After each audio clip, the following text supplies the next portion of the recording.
दादाजी से पूछा, अब हम क्या करेंगे दादाजी?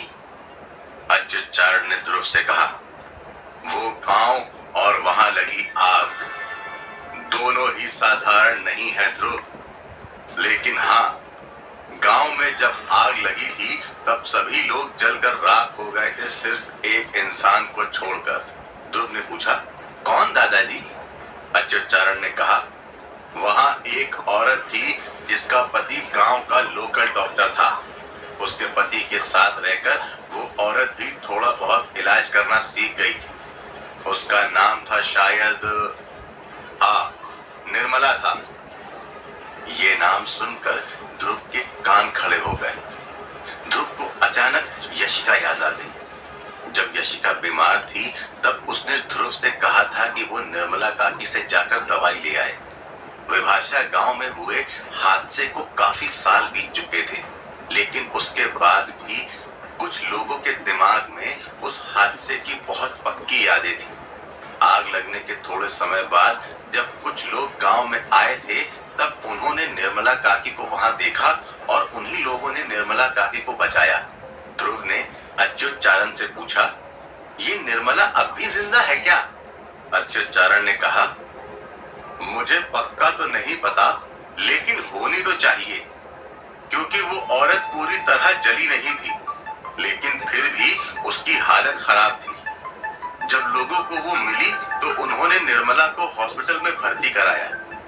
मैंने सुना था कि काफी टाइम लगा था उसे ठीक होने में। निर्मला काकी के परिवार में कोई और नहीं बचा था, इसलिए हॉस्पिटल का सारा खर्चा आसपास के गांव वालों ने ही दिया था।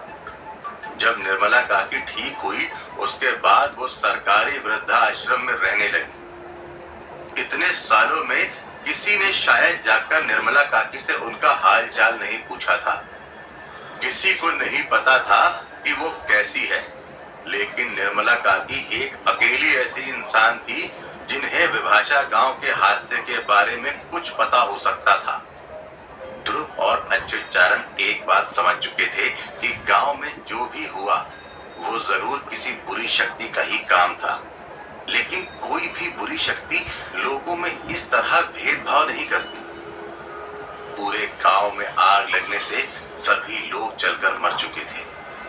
जो लोग गांव से बाहर थे उनकी किसी न किसी रहस्यमय तरीके से मौत हो गई थी। तो फिर निर्मला काकी कैसे बच गई?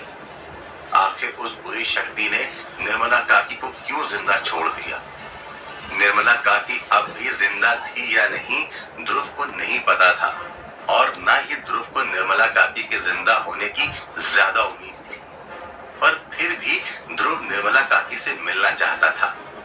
अब अच्युतचारण बूढ़े हो रहे थे और उनके पैर ज्यादा साथ नहीं देते थे, इसलिए ध्रुव ने अकेले ही निर्मला काकी से मिलने जाने का फैसला किया। ध्रुव काफी जल्दी में था। ध्रुव ने अपने दादाजी से कहा, दादाजी, मैं अभी जाकर निर्मला काकी के बारे में पता लगाता हूँ। अच्युतचारण ने ध्रुव को इतनी हड़बड़ी में देखकर गुस्से से कहा, रुको ध्रुव, तुम हमेशा जल्दबाजी में आधी चीजें सुनकर चले जाते हो। ध्रुव अपने दादाजी के चेहरे को देखकर बता सकता था कि दादाजी गुस्से में हैं। अच्युतचारण ने ध्रुव से कहा, मैं तुम्हें कुछ और भी बताना चाहता हूं। ध्रुव ने पूछा, क्या बात है दादाजी? अच्युतचारण ने ध्रुव से कहा, तुम जिस बटुक चाचा की बात कर रहे हो ना, उनकी पत्नी विभाषा गांव में थी। जब गांव में आग लगी थी तब बटुक की पत्नी अपने पीहर में थी।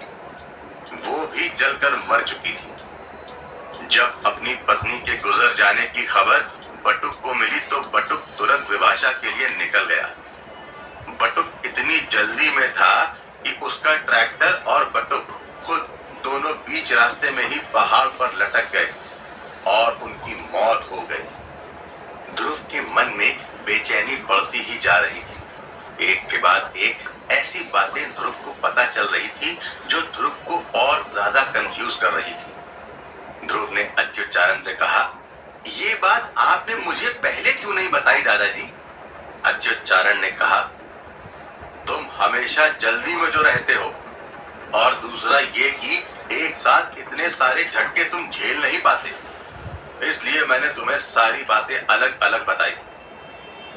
अब ध्रुव को समझ आया कि बटुक चाचा अचानक क्यों गायब हुए और वापस क्यों नहीं आए। ध्रुव सोच रहा था कि आखिर बटुक चाचा ध्रुव को ऐसी खतरनाक जगह क्यों लेकर जाएंगे, पर एक बात साफ थी कि बटुक चाचा ने ध्रुव को चुना था और वो चाहते थे कि ध्रुव विभाषा गांव में जाए और यशिका से मिले। ध्रुव सच का पता लगाने के लिए निर्मला काकी को ढूंढने निकल पड़ा।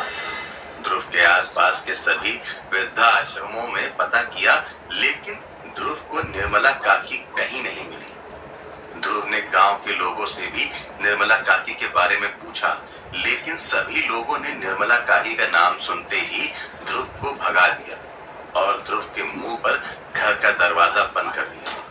किसी ऐसे इंसान को ढूंढना जिसके परिवार में कोई जिंदा ना बचा हो, ये बहुत मुश्किल काम था।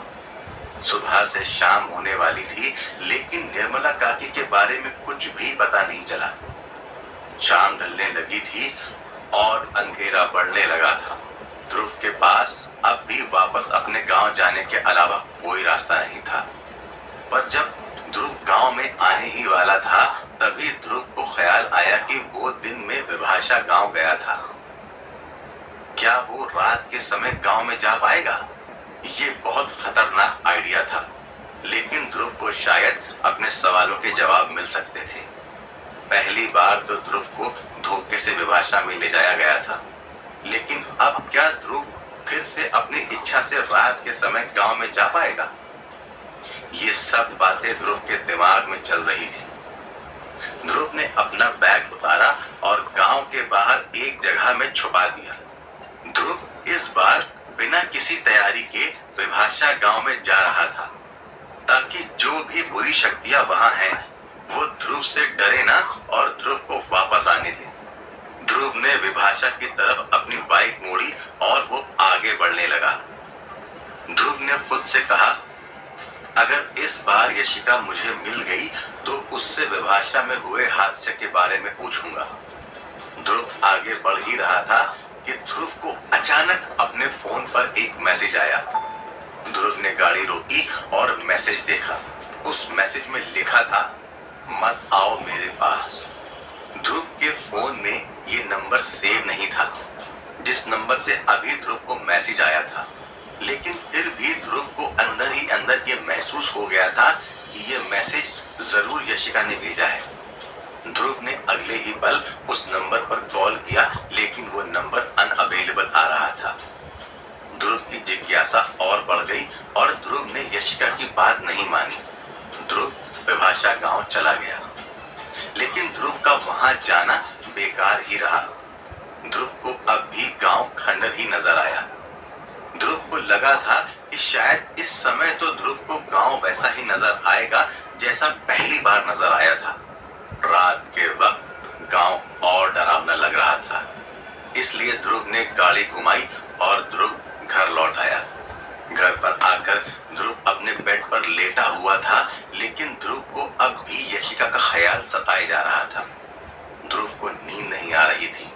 वो बस यशिका के मैसेज से और उसके ख्यालों की वजह से परेशान होकर करवटें बदल रहा था।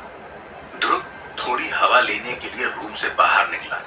ध्रुव ने जैसे ही कमरे का दरवाजा खोला, उसने देखा कि ध्रुव के दादाजी जाग रहे थे और वो कुर्सी पर बैठकर हवा का आनंद ले रहे थे। ध्रुव के आने से अच्युतचारण की नींद खुल गई और उन्होंने ध्रुव से पूछा, क्या हुआ ध्रुव, तुम सोए नहीं? ध्रुव ने कहा, नहीं दादाजी, नींद नहीं आ रही, पर मुझे आपसे कुछ पूछना था।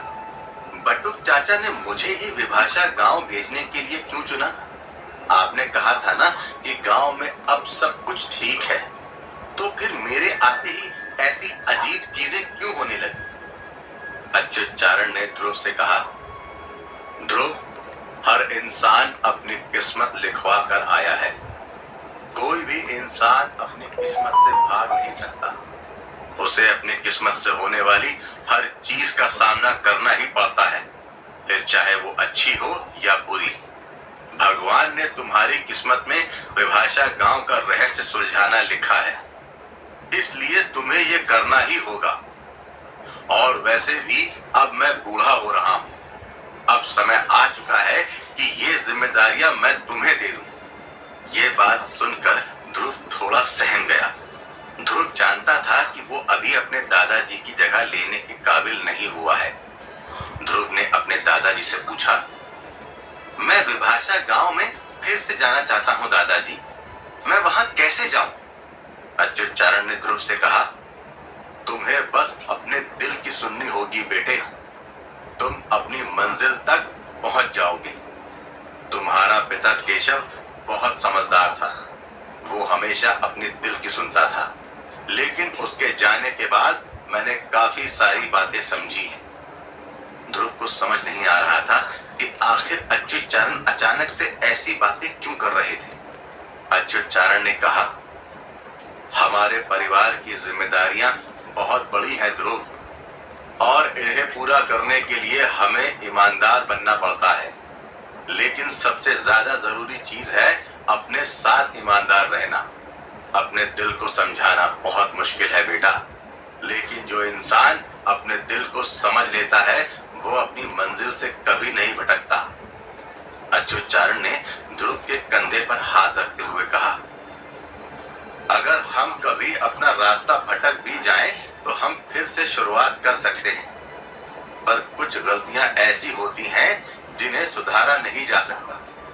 ध्रुव को दादाजी की बातें समझ तो आ रही थी, लेकिन अब भी ध्रुव ये सोच रहा था कि अचानक अच्युतचारण ऐसी बातें क्यों कर रहे हैं। ध्रुव सोच रहा था कि कहीं अच्युतचारण को यशिका और ध्रुव के बीच जो हुआ वो पता तो नहीं चल गया। पर तभी अच्युतचारण ने कहा, मैंने निर्मला का पता लगाने के लिए कुछ लोगों को कहा है, कल तक हमें खबर मिल जाएगी। अब तुम जाओ और आराम से सो जाओ, मुझ में अब भी बहुत जान बाकी है। मेरे होते हुए कोई मेरे पोते को परेशान नहीं कर सकता, फिर चाहे वो कोई बुरी आत्मा ही क्यों ना हो। ध्रुव अपने दादाजी की बातों से अच्छा महसूस करने लगा और जाकर सो गया। अगले दिन अच्युतचारण ने ध्रुव को निर्मला काकी के बारे में जानकारी दी, लेकिन दादाजी के पास दो खबरें थी, एक अच्छी और एक बुरी। अच्छी खबर ये थी कि निर्मला काकी अब भी जिंदा थी, और बुरी खबर ये थी कि निर्मला काकी अब पागल हो चुकी थी और एक मेंटल हॉस्पिटल में भर्ती थी। ध्रुव को उस मेंटल हॉस्पिटल का एड्रेस भी मिल गया था। ध्रुव ने हॉस्पिटल जाने से पहले कुछ फ्रूट्स खरीद लिए। अच्युतचारण ने ध्रुव को एक आदमी से मिलने के लिए कहा था। उसका नाम तरुण माली था, जो उसी अस्पताल में डॉक्टर था जिसमें निर्मला काकी एडमिट थी। ध्रुव ने हॉस्पिटल में जाकर तरुण को ढूंढा, पर ध्रुव ने तरुण से निर्मला काकी के बारे में ज्यादा कुछ नहीं पूछा। तरुण सीधे ध्रुव को निर्मला काकी से मिलवाने लेकर चला गया।